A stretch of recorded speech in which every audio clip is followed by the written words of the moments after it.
Hello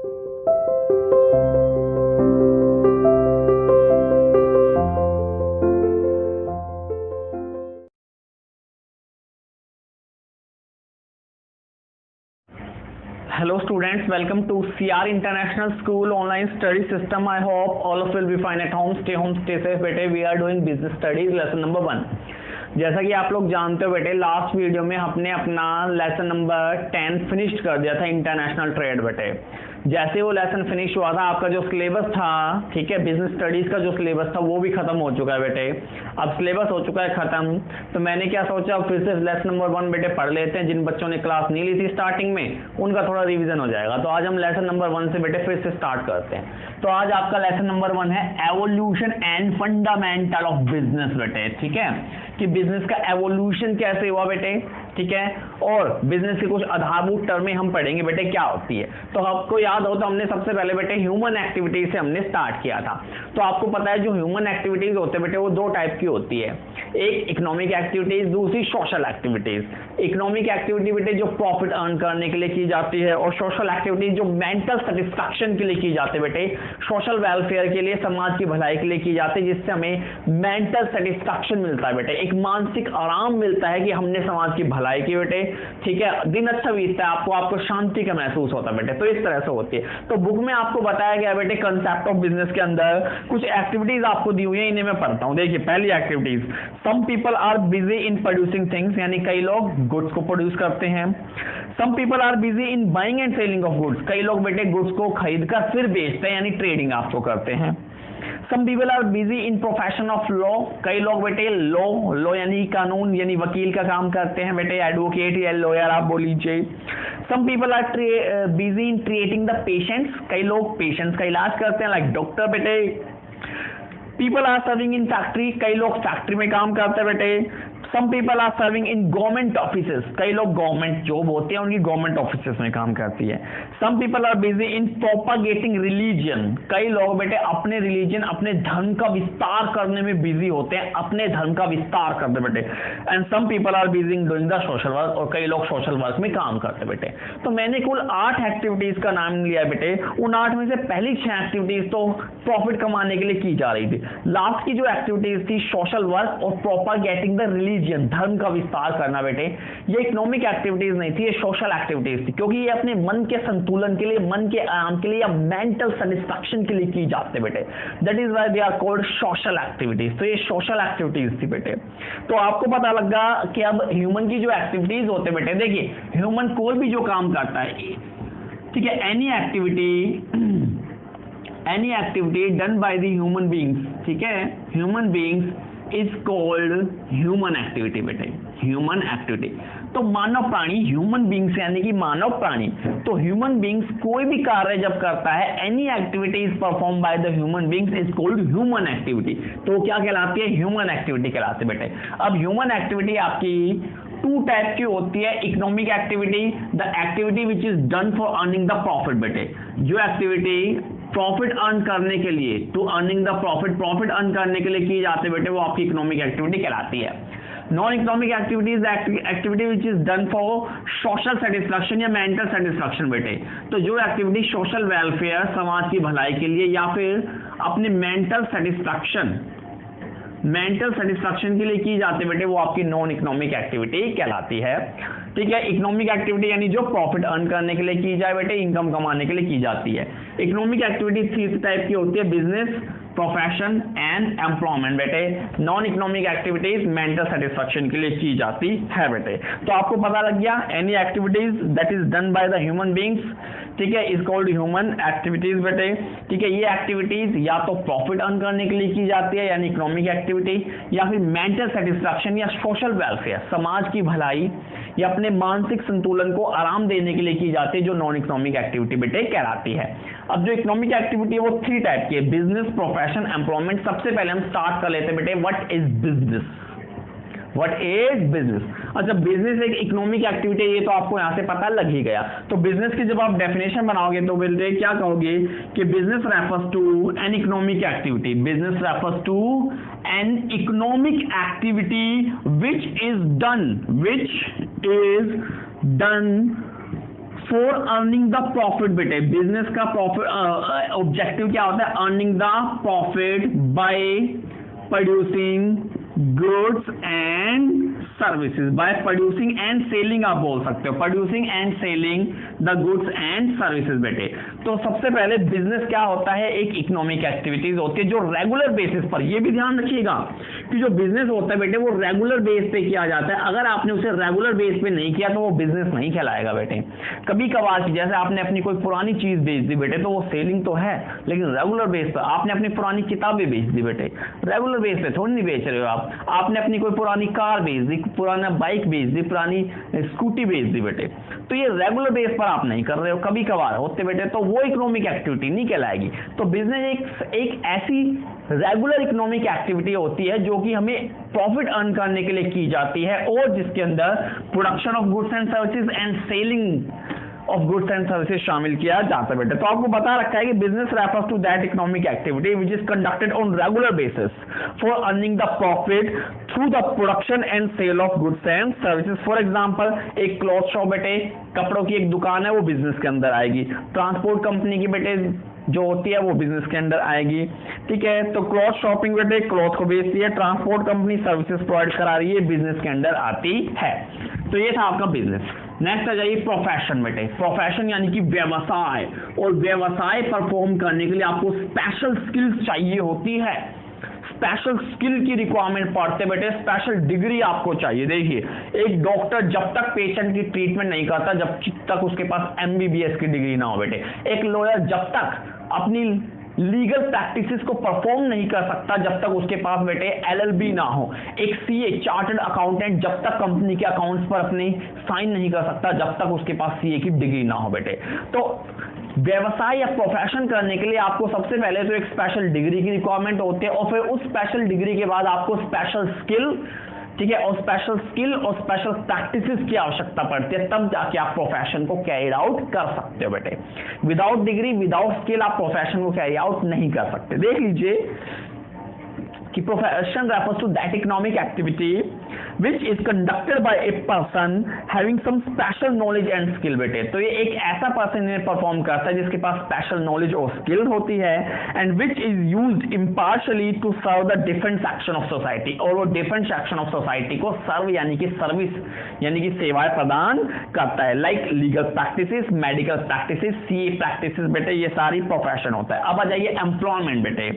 employment यानी रोजगार। जब बेटे एक पर्सन किसी दूसरे के लिए काम करता है, दूसरे के लिए नौकरी करता है, ठीक है, या दूसरे के लिए बेटे मजदूरी करता है, तो वो एम्प्लॉयमेंट कहलाती है। इसमें होता क्या है? कॉन्ट्रैक्ट होता है between the employer and the employee बेटे।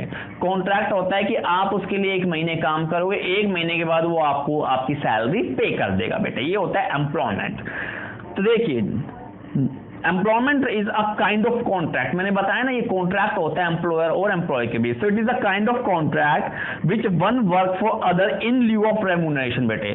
तो रेम्यूनरेशन के बदले या सैलरी के बदले एक बंदा, एक पर्सन जब दूसरे के लिए काम करता है तो उसे हम एम्प्लॉयमेंट कहते हैं। फॉर एग्जाम्पल बेटे working in a factory, factory में अगर कोई पर्सन काम कर रहा है तो डेफिनेटली वो एम्प्लॉयमेंट है, और साथ ही साथ गवर्नमेंट ऑफिसेज में अगर कोई काम कर रहा है that is also called employment बेटे। तो ये थी आपकी इकोनॉमिक एक्टिविटी। अब नॉन इकोनॉमिक एक्टिविटी के बारे में थोड़ा बता देता हूं बेटे। तो non economic activities which is are aim for not earning the profit, जिसका एम बेटे प्रॉफिट अर्न करना नहीं होता। फिर क्या होता है? Mental satisfaction. मेंटल सेटिस्फैक्शन ये आपको प्रोवाइड कराती है बेटे। For example propagating the religion, religion यानी धर्म, और प्रोपागेंडिंग यानी विस्तार करना, अपने धर्म का विस्तार करना बेटे, ये एक रिलीजियस एक्टिविटीज है। डूइंग सोशल वर्क, सोशल कार्य करना भी एक सोशल एक्टिविटी है बेटे, ठीक है। तो इस तरह से होता है। अब हम देखते हैं बिजनेस को, अब हम डिटेल में पढ़ेंगे बेटे कि व्हाट इज बिजनेस, और इसके हम फीचर भी पढ़ के देखेंगे, ठीक है। काफी आसान फीचर है बेटे।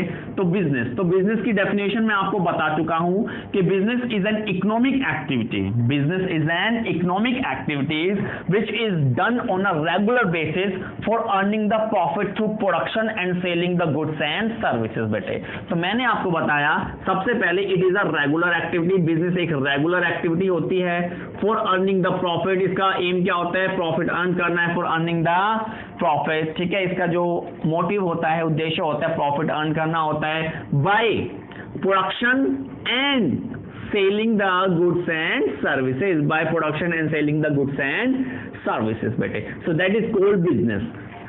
Business is a regular activities which is done for earning the profit by producing goods and services and selling the goods and services बेटे. अब इसके हम फीचर्स पढ़ लेते हैं. बिजनेस के फीचर बेटे काफी इजी है, डेफिनेशन में कवर हो जाएंगे. सबसे पहले एन इकोनॉमिक एक्टिविटी.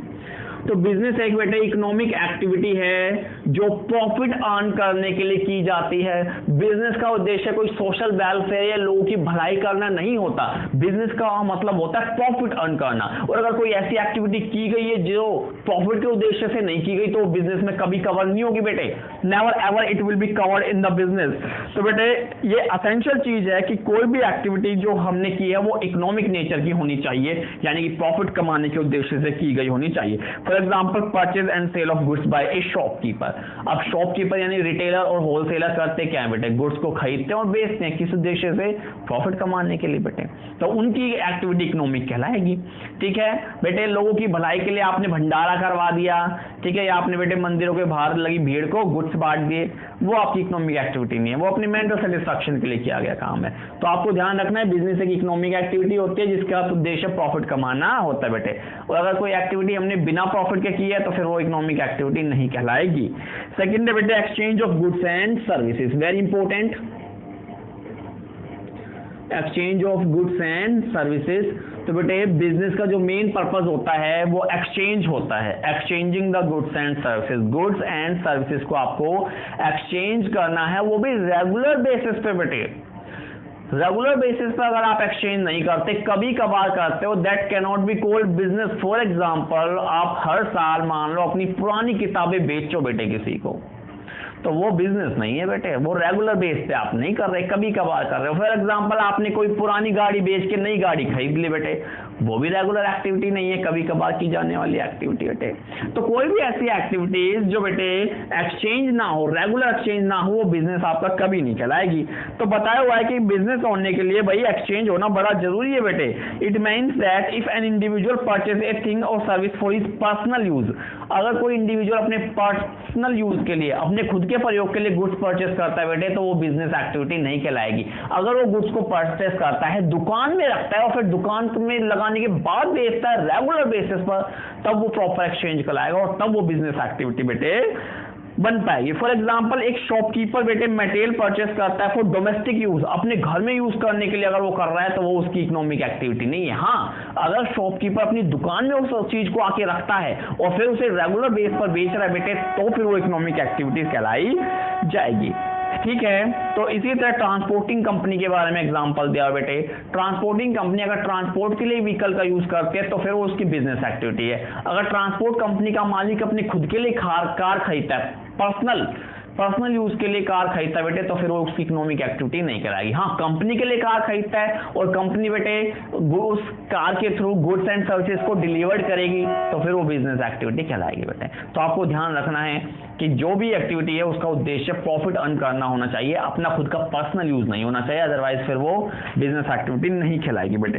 थर्ड है रेगुलरिटी इन डीलिंग. तो जो भी डील है बेटे वो रेगुलर बेसिस पर होनी चाहिए. ठीक है, कभी कभार नहीं होनी चाहिए. अब आप पुरानी किताबें बेचते हो, साल में एक बार बेचते हो, रेगुलर थोड़ी नहीं हो बेटे.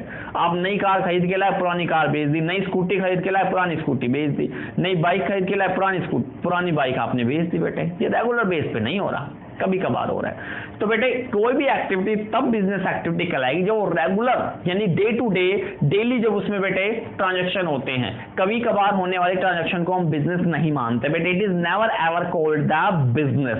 तो इसे आप बिजनेस की डेफिनेशन ना दीजिएगा बेटे. बिजनेस में रेगुलरिटी होती है, दिन में ही बेटे 15, 20, 50, 100 ट्रांजैक्शन होते हैं, तब वो बिजनेस कहलाता है. एक या दो ट्रांजैक्शन आप कर रहे हो महीने में एक बार बेटे, वो भी अपने पर्सनल यूज के लिए, that is can not called business बेटे. तो उन्होंने कहा हुआ है कि भाई इन रियलिटी बिजनेस एक ऐसी इकोनॉमिक एक्टिविटी है जो रेगुलर बेसिस पर की जाती है. For example purchase and sales should be done on regular basis पे.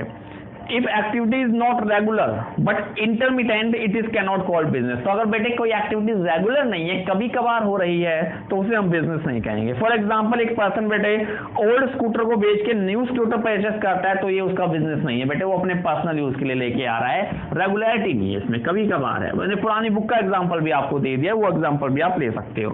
फोर्थ पॉइंट है प्रॉफिट मोटिव बेटे। तो बिजनेस वो जब कहलाएगा बेटे जब आप अपने प्रॉफिट मोटिव के लिए, क्योंकि बिजनेस की डेफिनेशन में ही आया है कि it is a regular activity which is done for earning the profit. कोई भी किया गया ऐसा कार्य है जिसका उद्देश्य प्रॉफिट नहीं है, तो फिर वो बिजनेस नहीं कहलाएगा बेटे, it is never called business. वो फिर कोई सोशल एक्टिविटी आपकी कहलाएगी, बट वो बिजनेस कभी नहीं कहलाएगा। तो बिजनेस का उद्देश्य हमेशा प्रॉफिट अर्न करना होता है, रुपए कमाना होता है बेटे, लोगों की भलाई नहीं होती बिजनेस में, ठीक है। बिजनेस में अपना प्रॉफिट देखा जाता है बेटे, प्रॉफिट अर्न करना होता है, अपना घर का खर्चा चलाना, भाई हमारा पेट कोई और थोड़ी नहीं भरेगा। तो जो कार्य प्रॉफिट के लिए किया गया है, जो एक्टिविटी प्रॉफिट अर्न करने के लिए की गई है, दैट इज कॉल्ड बिजनेस, ठीक है, उसे हम बिजनेस कहेंगे। तो इन्होंने बताया बेटे कि जो भी एक्टिविटी, ठीक है, प्रॉफिट मोटिव के लिए की गई है उसे ही बिजनेस कहेंगे। But some time efforts to earn profit can be result in some loss. भाई प्रॉफिट आपको कमाना है, रिस्क लेना पड़ेगा बेटे, लॉस भी हो जाता है उसमें। तो भाई बिजनेस में तो प्रॉफिट और लॉस लगे ही रहते हैं बेटे। It can not be said that in case of loss it will be not considered business। Loss होता है तो भी वो बिजनेस ही कहलाएगा, क्योंकि बिजनेस का पार्ट है लॉस भी बेटे। द एसेंशियल कंडीशन दैट कि जो भी एक्टिविटीज आप कर रहे हो बेटे, इसका जो डिजायर है, इसकी जो इच्छा है, वो प्रॉफिट अर्न करना होना चाहिए बेटे, ठीक है, अदरवाइज फिर वो बिजनेस नहीं कहलाएगा। फिफ्थ पॉइंट है बेटे एलिमेंट ऑफ रिस्क। रिस्क यानी कि अनिश्चितता। रिस्क मतलब का कि chances of loss. Element of risk का क्या मतलब बेटे? Chances of loss. रिस्क का मतलब भी होता है चांसेस ऑफ लॉस, यानी कि आपको हानि होने का खतरा भी हो सकता है बेटे। बिजनेस में देखिए बहुत circumstances are there, it can be profit, it can be loss, depend on the circumstances, depend on the conditions. तो बेटे कभी प्रॉफिट होता है, कभी लॉस होता है। जैसे बैट्समैन बेटे हर मैच में सेंचुरी नहीं लगा सकता, उसी तरह बिजनेस में भी हर बार प्रॉफिट नहीं होते, कई बार लॉस भी हो जाते बेटे, ठीक है, तो लॉस भी हो जाते। तो it is a part and parcel of life. Life का ये हिस्सा है, बिजनेस का ये हिस्सा बेटे। अगर आपको प्रॉफिट हुआ है तो आपको लॉस भी उठाना पड़ता है, भाई प्रॉफिट भी आपका है तो लॉस भी आपका होगा। तो risk is always there in the business, chances of loss is always there. आप उसे मिनिमाइज तो कर सकते हो बट एलिमिनेट नहीं कर सकते। मैंने पहले ही बताया हुआ, रिस्क को आप मिनिमाइज कम कर सकते हो बट उसे एलिमिनेट कभी नहीं कर सकते बेटे। सो business should not be consider a bed of roses. तो बिजनेस बेटे गुलाबों का गुलदस्ता नहीं होता, it is a thorn, it is a thorn of, ठीक है, थॉर्न ये कांटों का ताज भी होता है, ठीक है। बिजनेस में अगर आपको रोजेस मिलते हैं तो उसके साथ साथ कांटे भी मिलते हैं, गुलाब के साथ हमेशा कांटे भी होते हैं बेटे, ठीक है। तो आपको संभल कर चलना होता है, यही बिजनेस है बेटे। संभल कर चलोगे, ठीक है, अच्छे से प्रेडिक्शन लगाओगे फ्यूचर की, तो फिर आपको प्रॉफिट होगा, अदरवाइज आपको लॉस भी सहन करने पड़ सकते हैं बेटे। ए लिटिल मिस्टेक, बिजनेस में अगर आपने छोटी सी भी मिस्टेक की बेटे, ठीक है, तो इससे आपको बहुत प्रॉब्लम हो सकती है और पूरा बिजनेस आपका डिस्ट्रॉयड हो सकता है। तो profit and loss go hand in hand. तो आपके जो प्रॉफिट एंड लॉस होते हैं वो एक साथ चलते हैं, प्रॉफिट होंगे तो लॉस भी आपके हो सकते हैं बेटे, ठीक है। तो एलिमेंट ऑफ रिस्क हमेशा मौजूद होता है। नेक्स्ट पॉइंट है क्रिएशन ऑफ यूटिलिटी बेटे। बिजनेस के द्वारा यूटिलिटी, यूटिलिटी यानी कि उपयोगिता, तो यूटिलिटी क्रिएट की जाती है बेटे। टाइम यूटिलिटी यानी कि प्रोडक्ट आपको टाइम से प्रोवाइड कराकर। फॉर्म यूटिलिटी, प्रोडक्ट की सही फॉर्म आपको प्रोवाइड करा के। जैसे गन्ना होता है बेटे, गन्ना हमारे घर में क्या यूज आएगा? कुछ यूज नहीं आएगा, लेकिन गन्ने से जो चीनी बनती है बेटे वो हमारे घर में यूज आती है। तो ये फॉर्म यूटिलिटी होती है कि हमने बेटे शुगर कैन को शुगर में कन्वर्ट कर दिया, शुगर कैन को इस फॉर्म को चेंज करके शुगर में कन्वर्ट कर दिया और फिर वो हमारे लिए यूटिलिटी बेटे। तो फॉर्म यूटिलिटी भी आपके लिए होती है, ठीक है। टाइम यूटिलिटी यानी समय पर आपको वो चीज प्रोवाइड हम करा कर देते बेटे। तो बिजनेस का मकसद ही यूटिलिटी क्रिएट करना है, उपयोगिता क्रिएट करना बेटे, कि कौन सी चीज किस समय पर, किस टाइम पर, किस फॉर्म में आपके लिए उपयोगी है, ये चीजें डिसाइड करना बिजनेस होता है बेटे। So in order to make the things more useful for society, their utility is enhanced and created for the businessman बेटे। तो कोई भी प्रोडक्ट की यूटिलिटी क्रिएट करना बिजनेसमैन का कार्य होता है बेटे। बिजनेसमैन जब तक उस प्रोडक्ट की यूटिलिटी क्रिएट नहीं करेगा उसका कोई बेनिफिशियल नहीं होता बेटे कस्टमर के लिए, ठीक है। इकोनॉमिक पॉइंट ऑफ व्यू के लिए यूटिलिटी बेटे क्रिएट की जाती है, like the utility of place, सही जगह पर प्रोडक्ट आपको प्रोवाइड करके। अब जो कश्मीरी एप्पल है बेटे, कश्मीर में उनका प्रोडक्शन होता है, बनते हैं वो, और यहाँ पर दूर दूर वो भेजे जाते हैं। इससे हम क्या करते हैं बेटे, प्लेस यूटिलिटी क्रिएट करते हैं। फॉर्म यूटिलिटी मैंने बताया बेटे, गन्ने से चीनी बनाना फॉर्म यूटिलिटी है। टाइम यूटिलिटी यानी कि टाइमली आपको प्रोडक्ट प्रोवाइड कराना, और ओनरशिप यानी कि बेटे सेलर से परचेजर को जब ओनरशिप ट्रांसफर हो जाती है तो ये ओनरशिप यूटिलिटी बेटे। तो यूटिलिटी ऑफ प्लेस बेटे, गुड्स को कैरी किया जाता है place of production to place of consumption, जहां पर गुड्स की जरूरत है, जिस प्लेस पर गुड्स चाहिए वहां प्रोवाइड कराकर प्लेस यूटिलिटी बेटे। फॉर्म यूटिलिटी उसके साइज को चेंज करके बेटे। टाइम यूटिलिटी सही टाइम पर उसे प्रोवाइड कराकर स्टोर करके, भाई हमने गुड्स स्टोर कर लिया, जब लोगों को आवश्यकता पड़ेगी, ठीक है, डिमांड आएगी, तब हम उन्हें सप्लाइड कर देंगे बेटे, ठीक है, और गोदाम में रख के हम यूटिलिटी उसकी क्रिएट करते हैं बेटे। लास्ट पॉइंट है कस्टमर सेटिस्फैक्शन बेटे। बिजनेस में कस्टमर सेटिस्फैक्शन बड़ा इंपॉर्टेंट पार्ट प्ले करता है बेटे। जब तक कस्टमर आपके प्रोडक्ट से प्रभावित नहीं होगा, सेटिस्फाई नहीं होगा, आपके प्रोडक्ट का कोई फायदा नहीं है बेटे, कोई यूटिलिटी, कोई उसका फायदा नहीं है बेटे। ये कस्टमर होते हैं जो आपके प्रोडक्ट को यूटिलिटी प्रोवाइड कराते हैं, और एक कस्टमर किसी प्रोडक्ट को बार बार जब परचेस करता है, जब उसे वो पसंद आता है, वो उससे सेटिस्फाई फील करता है बेटे। कस्टमर अगर सेटिस्फाई फील नहीं है तो बेटे वो 2 लोगों के सामने आपके प्रोडक्ट की बुराई करेगा, और आपका प्रोडक्ट जो 2 लोग खरीद रहे भी होंगे वो भी नहीं खरीदेंगे बेटे। इसीलिए कस्टमर सेटिस्फैक्शन बहुत इंपॉर्टेंट है बेटे। तो एक बिजनेसमैन हमेशा ये सोचता है कि भाई मैं अपने प्रोडक्ट के जरिए ज्यादा से ज्यादा कस्टमर सेटिस्फैक्शन प्रोवाइड करूं, ठीक है, कस्टमर को सेटिस्फैक्शन दूं बेटे। तो ये एसेंशियल चीज होती है, और आपको लॉन्ग रन में सर्वाइव करना है, लंबे समय तक बिजनेस चलाना बेटे, तो कस्टमर सेटिस्फैक्शन बहुत जरूरी है। कस्टमर अगर आपके प्रोडक्ट से खुश नहीं बेटे तो आपका प्रोडक्ट लंबे समय तक नहीं जा सकता। फॉर एग्जाम्पल माइक्रोमैक्स की मोबाइल फोन का एग्जाम्पल आप ले सकते हो। 2015-16 में वो नंबर 1 पर था इंडिया के अंदर, लेकिन बाद में कस्टमर उससे सेटिस्फाई होना बेटे समाप्त हो गए। अदर चाइनीज कंपनियों ने मार्केट में एंट्री की और कस्टमर सेटिस्फैक्शन प्रोवाइड किया, जिसके कारण माइक्रोमैक्स मार्केट से बाहर हो गई। तो इस तरह से कस्टमर सेटिस्फैक्शन प्रोवाइड कराना होता है अगर आपको लॉन्ग टर्म में जिंदा रहना है बेटे। बिना कस्टमर सेटिस्फैक्शन प्रोवाइड करे आप 3 या 4 साल तो ठीक है बिजनेस चला लोगे अच्छे से, लेकिन लॉन्ग टर्म में आप नहीं जा पाओगे। तो यही कह रखा है बेटे कि कस्टमर सेटिस्फैक्शन आपकी प्रायोरिटी होती है, ठीक है, तभी आप प्रॉफिट कमा सकते हो। Even the expansion of business is also depend on the customer satisfaction. Customer satisfy होंगे तो आप अपने बिजनेस को एक्सपेंड कर सकते हो, उसका विस्तार कर सकते हो बेटे। तो एक बिजनेसमैन के लिए, ठीक है, गुड्स एंड सर्विसेज बेटे कस्टमर के अकॉर्डिंग होना बहुत जरूरी होता है बेटे। तो ये थे feature of business. Thank you very much.